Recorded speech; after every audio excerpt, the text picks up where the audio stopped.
ayon po dito sa News 5 Everywhere, ito daw pong ayon daw po kay Attorney Rodaen.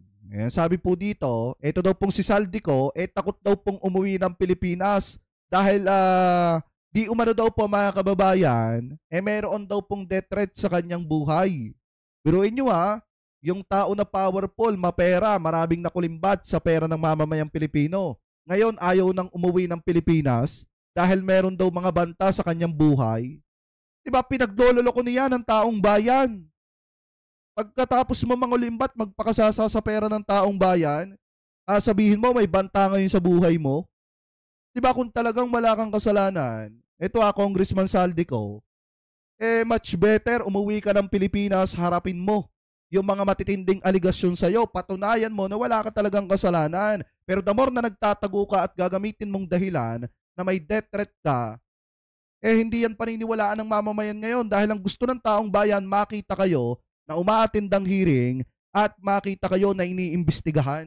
Ano po, dahil nga matitindi yung mga aligasyon laban po sa inyo. Anyway, ito, play po natin.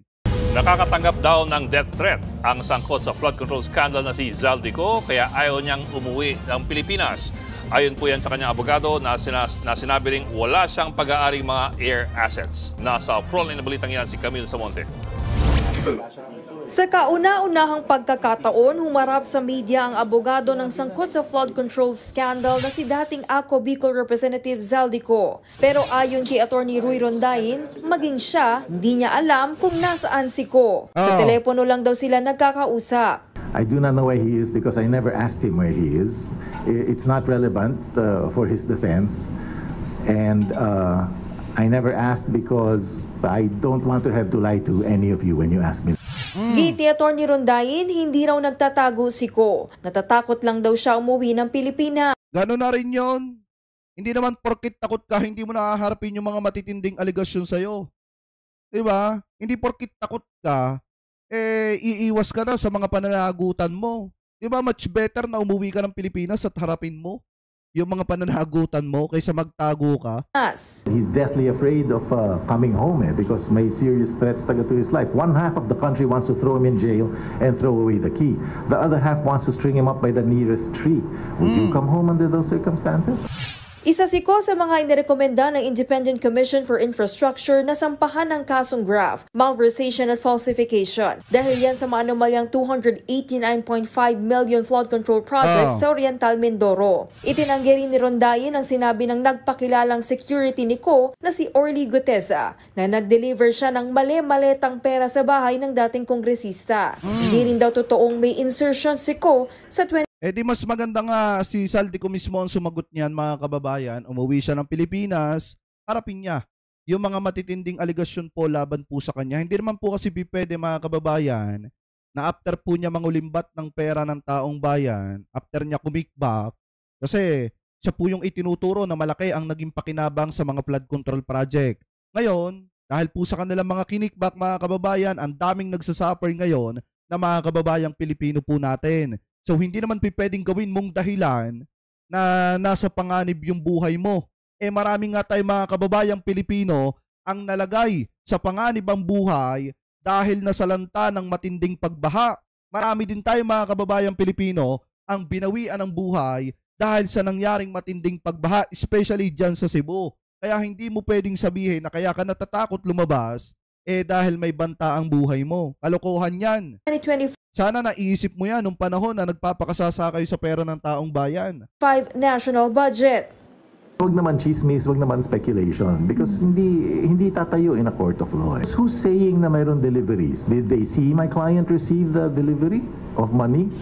Ayon pa kay Rondain, umabot sa 4.1 billion pesos ang net worth ni Ko noong 2019. Pero hindi kumpirmado kung magkano ang itinaas nito mula nang maupo siya bilang kongresista. Lalo't isa rin siyang negosyante. Sa kabila nito, iginiit ng kanyang abogado na walang chopper o eroplanong pag-aari ang dating kongresista. Maliwanag ka na lumabas mga kababayan sa balita tapos may lumalabas pa sa balita mga kababayan sa iba't ibang pahayagan na nailabas na ng bansa yung mga air asset nito pong si Saldico. So, sino nagsasabi ng totoo?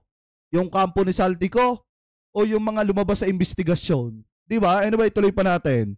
Matatanda ang sinabi ng Civil Aviation Authority of the Philippines na nasa labas na ng bansa ang 3 sa 10 air assets ni Ko. Ayan, di ba? I understand that any aircraft related to him is owned by Mississippi's Aviation. Now separate si Mr. Ko sa Mississippi's. You should ask the lawyer of Mississippi. Secretary Dizon keeps saying na i-freeze lahat yan, i-confiscate yan. If you look at his SALN, Mississippi's Aviation was incorporated in 2004, 2008. Now, Zaldico became a congressman in 2019. Haharap lang daw si Ko sa mga pagdinig pag wala ng banta umano sa kanyang buhay. Nagbabalita mula sa Frontline, Camille Samonte, News 5. O, diba? Ganyan nila lokohin mga kababayan ng taong bayan. No? Nagpapakasarap, nagpapakasasa sa pera nating lahat. Talagang tuwan-tuwa pa, hindi nila naiisip yung possible na mangyayari sa kanilang buhay kapag dumating itong pagkakataong ito. Tapos nga, nung lumabas na ang mga matitinding aligasyon, yung mga ginawa nilang pangungulimbat, bigla ang nagkaroon ng banta sa kanyang buhay mga kababayan, kaya hindi pala makauwi-uwi daw ng Pilipinas. Pero para sa akin, sana naisip niya yan una pa lang. Sana mga kababayan, hindi na lang siya nangulimbat. Para hindi siya hinahabol ngayon. Wala, mas pinili nila na di umano, mangulimbat ng pera ng mamamayang Pilipino tapos ngayon gagamitin na dahilan na may banta yung kanyang buhay. So ngayon, kung titingnan nyo mga kababayan, eto naman po, yung sagot po dyan ni Congressman Tiangco, patungkol po mga kababayan, dito sa umano'y banta sa buhay nitong si Zaldico na ayon po dito kay Congressman Tiangco, hindi daw po pwedeng gawing dahilan ang di pag-uwi mga kababayan sa Pilipinas. So ito, i-play po natin. Rosalie, bakit nasabi ni Congressman Tiangco na hindi pwedeng gamitin ni Zaldico itong mga sinasabing death threats sa kanya para hindi siya umuwi ng Pilipinas? Ella, huwag paikuti ng mga Pilipino. Yan ang binigyang diin na Navotas City Representative Toby Tiangco. Kilalang kritiko ng nagbitiw sa pwestong si dating ako Bicol Partless Representative Zaldico na dati ring House Appropriations Panel Chairperson. Ayon kay Representative Tiangco, hindi maaaring gawing depensa na may banta sa buhay si Ko, kaya hindi makauwi ng Pilipinas. Ayon kasi sa abogado ni Ko na si Attorney Roy Rondain, may seryosong banta umano sa buhay ni Ko at natatakot ng umuwi ng bansa dahil sa matinding galit ng publiko. Pakinggan natin ang pahayag ni Congressman Tiangco. Alam mo, first of all, dapat tanungin natin yung ating national security agencies, PNP, NBI, NSA, meron bang threat to life? Ngayon, kung natatakot siya, it is the responsibility of the state na pangalagaan yung kanyang... Tsaka hindi naman siya pababayaan ng gobyerno, mga kababayan Diba? Ang gusto ng gobyerno, managot siya sa kanyang mga pananagutan. Ang gusto ng gobyerno, humarap siya sa mga investigasyon at mga matitinding aligasyon laban po sa kanya at ituro niya yung mga kasabwat po niya. Diba? Kung kasabwat dito mga kababayan, yung iba niya mga kasamahan o dapat ipagtuturunan niya kung sino-sino yung mga yan. Para nang sa ganon, mapapanagot na po yan at makulong na po yung mga yan. Seguridad, no? Pero hindi pa pwedeng gawing depensa yun. Dagdag pa nito, walang legal na batayan ang sinasabi ng abogado ni Ko. Magbigay siya ng batas na nagsasabi pag may threat to life, pwede kang hindi umuwi at pwede kang magtago sa ibang bansa, di ba? Ibig sabihin, pag makapangyarihan ka, may pera ka, pwede mong sabihin may threat to life, hindi mo haharapin. Pero pag ordinaryong tao, harapin mo yung kaso mo. Hindi naman ganyan ng batas. Tama. Bunsod nito, muli itong umaapela sa Department of Foreign Affairs na kanselahin na ang passport ni Zaldico. Yun nga ang pinakamaina mga kababayan. Alam nyo, nung ako sa DFA, dapat kanselahin na lang nila yung passport nitong si Zaldico para hindi na makapagtago pa sa ibang bansa. Para na sa ganun, mapilitan po siya na mapauwi dito po sa Pilipinas. Kasi hanggat na kay Zaldico yung kanyang passport, mga kababayan, hanggat may visa yung kanyang passport, magpapalipat-lipat lamang po yan ng iba't ibang bansa para makapagtago. Kaya nga ang pinakamainam, kanselahin na lamang po yung passport nito pong si Zaldico. Samantala, naniniwala naman si House Assistant Minority Leader at Akbayan Party List Representative Shel Jokno na dapat ilabas na ng Kamara ang Statement of Assets, Liabilities and Net Worth o SALE ni dating Congressman Ko. gayon din ang lahat ng mga isinasangkot sa maanumalyang flood control projects. Balik sa'yo, Ella. Maraming salamat, Rosalie Coz.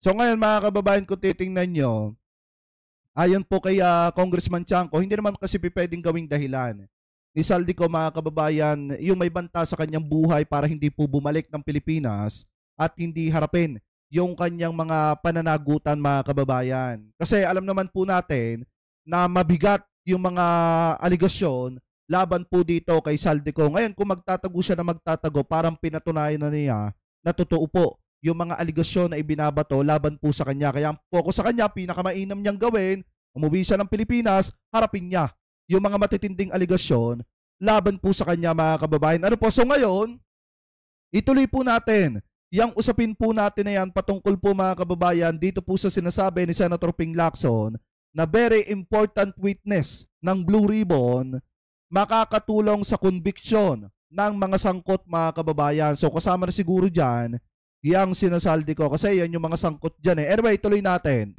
May mga bagong ilalahad ang tinaguriang very important witness sa susunod na pagdinig ng Senate Blue Ribbon Committee sa flood control scam. Ito ang tiniyak ni Senate President Pro Tempore Panfilo Lacson sa gitna ng inaasang muling paghahalal sa kanya bilang chairperson ng naturang komite. Kinumpirma rin ni Lacson na may mga dati at bagong papangalanan ng naturang napakahalagang testigo sa pagdinig. Important.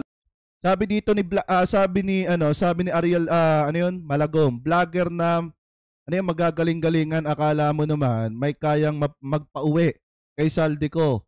Parang tanga lang eh. Kung hindi ako magaling, bakit ka nanonood sa akin? Kung hindi ako magaling, bakit ka nanonood sa akin? Di ba maraming vlogger si Digong, nandiyan yung Banata eh. Nandiyan yung ibang mga bayarang vlogger ni Digong. Diba, bakit ako yung pinag-aaksehan mo ng oras kung hindi ako magaling? Alam nyo, minsan yung mga DD shit nakakatanga rin eh. Diba, sinasabihan nila hindi ako magaling.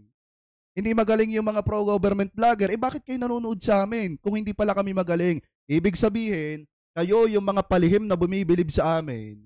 Ano po, kayo yung mga palihim na humahanga sa amin kasi pinag-aaksehan nyo kami ng oras nyo. Di ba napaka-importante ng oras nyo? Bakit kayo nag-aaksehan ng oras sa amin? Ibig sabihin, magaling talaga kami. Kasi pwedeng ma-wrap up yung lahat ng pwedeng o kailangang malaman patungo pati sa prosecution sa conviction. Dagdag pa ng senador, isinapinal na ngayong linggo ang affidavit ng bagong witness. Ngunit iginiit niya na dapat ay base. Sino kaya mga kababayan yung sino kaya yung star witness ni Senator Ping Lacson? Kasi alam naman natin pag naglabas ng pasabog, itong si Senator Ping Lacson, laging may backup to na talagang matitinding ebidensya. Kaya nga nabuking yan sina nabuking yan sina Henry Alcantara, nabuking yan sina Bryce Hernandez at yung mga ugat pa mga kababayan nakasangkot dito po sa maanumalyang flood control. Dahil nga po dyan sa di umano'y inilabas na revelasyon ni Senator Ping Lacson. So ngayon, kung titingnan nyo, may bago na naman na star witness, ito pong si Senator Ping Lacson na magpapasakit sa ulo ng mga sangkot sa maanumalyang flood control. Diba? Ito, tuloy pa natin. Sa mga ebidensya, dokumento, ledger at digital files ang mga sasabihin nito. Kasi sabi ko sa kanya, kung magme-mention lang ng pangalan na walang suportang dokumento, wag na lang mag-mention kasi baka makasira lang ng tao.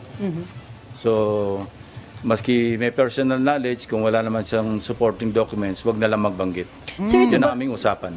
Plano ring imbitahan ni Lacson ang mag-asawang sina Curly at Sara Diskaya. Nais itong makita kung ano pa ang kanilang maibabahagi kaugnay ng kanilang nauna ng sinabi na may sangkot ng mga kongresista at ledger na ginagamit umano sa flood control scam. We intend to issue subpoena duces tecum kina Mr. and Mrs. Diskaya para malinaw yung kanyang tinestify na may mga 17 congressmen na nakatanggap ng mga kickback. Importante yon kasi matatahi talaga at mapapalakas yung ebidensya doon sa kanyang tinestify. Samantala, tungkol naman sa planong imbitasyon kay dating Marines at security consultant na si Orly Guteza, sinabi ni Lacson na ipadadala na lamang niya ang imbitasyon sa opisina ni Senador Rodante Marcoleta. Kasi sa totoo lang naman mga kababayan, si Marcoleta lang naman kasi naglabas dito kay Guteza. So dapat si Marcoleta lang din ang magpatent ulit dito kay Gutesa, mga kababayan. Lalo na at hindi naman alam ngayon kung nasa saan na ito pong si Gutesa. Bahala na anya si Senador Marcoleta kung ililitaw si Gutesa o hindi. Meron na siyang problema sa prosecution service ng DOJ. Why? Because meron ng resolution yung RTC, Executive Judge ng Manila, na nagre-recommend na siya. Wait lang, sabi dito, sa Administrasyong Marcos nangyari ang nakawan, wag na kayo magturo. 20 pesos na bigas per kilo, asaan na? Hanggang ngayon ba, didishit ka, natutulog ka pa rin sa kangkungan? Hanggang ngayon ba, natutulog ka pa rin sa kangkungan? Alam nyo, sa totoo lang, kaya marami mga didisit ang reklamador kasi wala kayong hanap buhay eh. Ito po sintabi dun sa ibang mga didisit dyan, napaka-reklamador ninyo. Diba, napaka-reklamador na mga to. Hindi nyo ba alam na may 20 pesos na bigas na? Kayo lang yung napapag-iwanan. Eh yun nga, 3 to 6 months na digong nalilinisin ng Pilipinas ay pinagbabawal na ba to? Nangyari ba? Diba hindi? At saka, eto para sa kaalaman ninyo hindi tayo ang nagbulgar dun po sa nangyaring nakawan sa panahon ni Digong. Mismong kaalyado niya na si Gobernador Pambari 4 ang nagsabi na talagang talamak ang korupsyon. Na pagdating sa flood control, lalo na at nagsimula ito noong 2019. Di naman tayo nagsabi niyan. Sumailalim sa preliminary investigation for falsification of documents. So, nag-comment pa itong mga DDS at ito, bobo rin naman. Let's leave it at that. Now, hindi naman siya, ibig sabihin, pumunta siya rito on his own volition. Para gipitin pa siya na i-issue siya ng subpoena and then warrant of arrest, papakontempt. I don't want to go there. Itinakda ni Senador Ping Lacson ang pagdinig ng Blue Ribbon sa susunod na Biyernes, November 14. Ito ay depende sa muling paghahalal sa kanya ng Senate Majority Bloc bilang chair ng komite. Gayun din kung bibigyan siya ng puwang ni Senador Sherwin Gatchalian sa gitna ng pagbusisi ng Senado sa proposed 2026 national budget. Asher Kadapan Jr., UNTV News and Rescue. Diyos ang aming sandigan, serbisyo publiko ang aming pinahalagahan. Kita nyo mga kababayan Ito, abangan nyo yung susunod na hearing ng Senate Blue Ribbon Committee kasi meron daw pong ilalabas na matinding witness. Ito pong si Senator Ping Lacson na talagang ito magpapasakit ito sa ulo ng mga sangkot talaga sa maanumalyang flood control. Ano po mga kababayan? Anyway, ngayon mga kababayan, kung titingnan nyo, di ba, wait lang, sagutin lang natin yung may naghahanap ng 20 pesos na bigas eh. Search natin dito, baka wala naman nga talaga, kaya naghahanap 20 pesos. Baka wala talaga, kaya naghahanap ng 20 pesos na bigas. Nakakahiya naman. Na bigas. Baka naman wala nga talaga, kayo naman. Ba't may mga nalabas dito 20 pesos na bigas? Tingnan natin mga kababayan. Baka naman nga wala. Hanap tayo ng 20 pesos na bigas. Baka naman nga mamaya walang 20 pesos na bigas. Bakit may 20 pesos na bigas dito? Tinuod na yung sulti guys nga nanay kita tag-20 nga bugas, no? Okay. Tinuod yun siya. Hindi, walang 20 pesos na bigas dito mga kababayan. 20 na yung kilos bugas, no? Walang 20 pesos na bigas. Tinuod na yung sulti guys nga nanay kita tag-20. Ano pa tayo? 20 pesos na bigas. Walang 20 pesos na bigas. Wala. Wala tayong nakikita 20 pesos na bigas dito. Walang 20 pesos na bigas kasi wala eh. Ito pa. Hindi. Wala kayong nakikita 20 pesos na bigas. Huwag tayo maghanap ng 20 pesos. Wala. Ano to?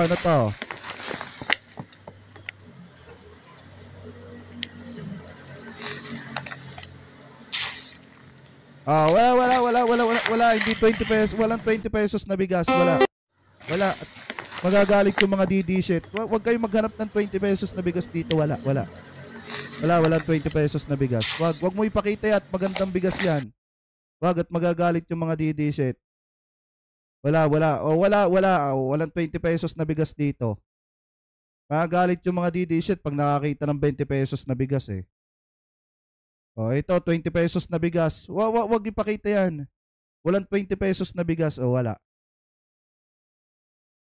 At saka yung mga nagsabing pangako ni PBBM yung 20 pesos na bigas maliwanag na pangarap yun, hindi pangako.